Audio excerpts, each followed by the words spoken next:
मिलकर व डटकर लोकतंत्र की लाज बचाने के लिए मुकाबला करने की जरूरत। अनिल विज। आज अंबाला में मीडिया सेल बिंग एसोसिएशन का प्रोग्राम हुआ। हरियाणा के समस्त पत्रकारों ने इसमें भाग लिया। इस मौके पर मुख्य अतिथि ऊर्जा, परिवहन व श्रम मंत्री अनिल विज ने मंच पर संबोधन के दौरान विश्व विख्यात जादूगर शंकर सम्राट से कहा, आप अपने जादूगर से बड़ी बड़ी चीजों को गायब कर देते हैं। हाथ जोड़कर विनती करता हूँ, इस देश के भ्रष्ट नेताओं को आप गायब कर दो तो एक दिन में हमारा देश सोने की चिड़िया बन जाएगा। उन्होंने संस्था को इस भव्य, दूरदर्शी, अत्यंत सार्थक आयोजन के लिए बधाई दी और कहा, यहाँ उपस्थित होकर गर्व की अनुभूति हो रही है। रिटेक। उन्होंने संस्था को इस भव्य, दूरदर्शी, अत्यंत सार्थक आयोजन के लिए बधाई दी और कहा कि यहाँ उपस्थित होकर गर्व की अनुभूति हो रही है।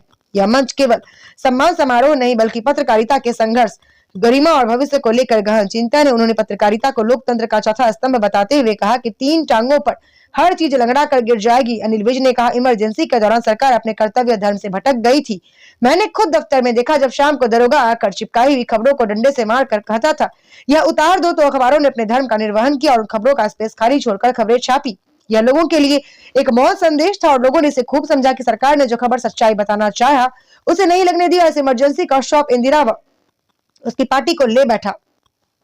अब जहां जहां चुनाव हो रहे हैं, धीरे धीरे पार्टी खत्म हो रही और 4 दिनों से आई भगवंत मान सरकार, जिसकी अभी जड़ें भी नहीं लगी, वह अखबारों से छेड़छाड़ कर रही है और वह पंजाब केसरी, जिसे इंदिरा जैसा प्रधानमंत्री नहीं झुका पाई।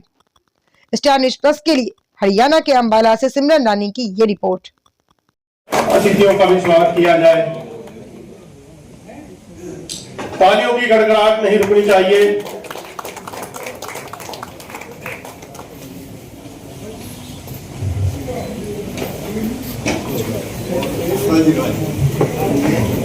अभी मैं हार्दिक अभिनंदन का स्वागत करता हूं और अब मैं मंच पर जो हमारे कार्यक्रम, हम कभी भी इकट्ठा होकर अपनी बात, अपनी समस्या से पंजाब केसरी का रेफरेंस आया, पंजाब में जो कुछ हो रहा है उसको लेकर एक तरह से जो इनकी राय थी इन्होंने रखी, हम इनसे सहमत हैं पूरी तरह से और हम मीडिया वेलबींग एसोसिएशन की तरफ से अपना सार्वजनिक रूप से एक निंदा प्रस्ताव भी आ जाते हैं। सुमन भट्टागर जी बैठे हैं, पंजाब केसरी के साथ इनका भी गहरा नाता है। मैं भी पंजाब केसरी संस्थान से जुड़ा हुआ हूँ, रंजीत गुप्ता जी हैं। ये केवल एक अखबार या उसका सवाल नहीं है। जो शब्द इस्तेमाल किए कौशल साहब ने, इमरजेंसी के हालात लागू करने वाली बात, मैं इनसे सहमत हूँ।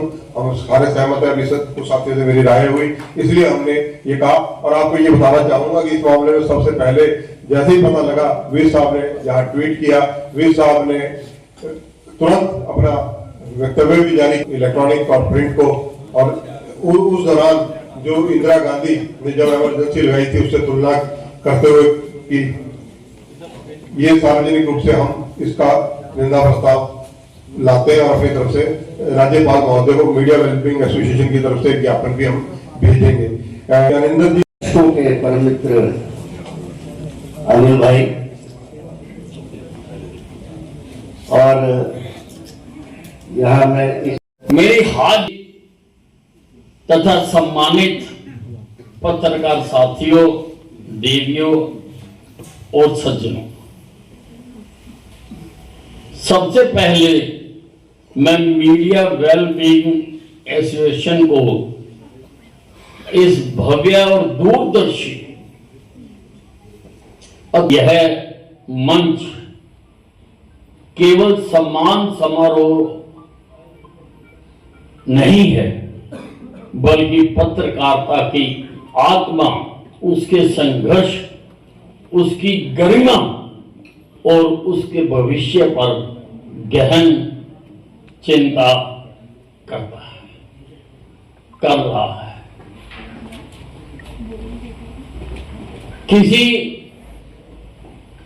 बुद्धिमान व्यक्ति ने एक बार कहा था कि मुझसे अगर पूछा जाए कि आप क्या पसंद, कि बिना अखबार के सरकार या बिना सरकार के अखबार,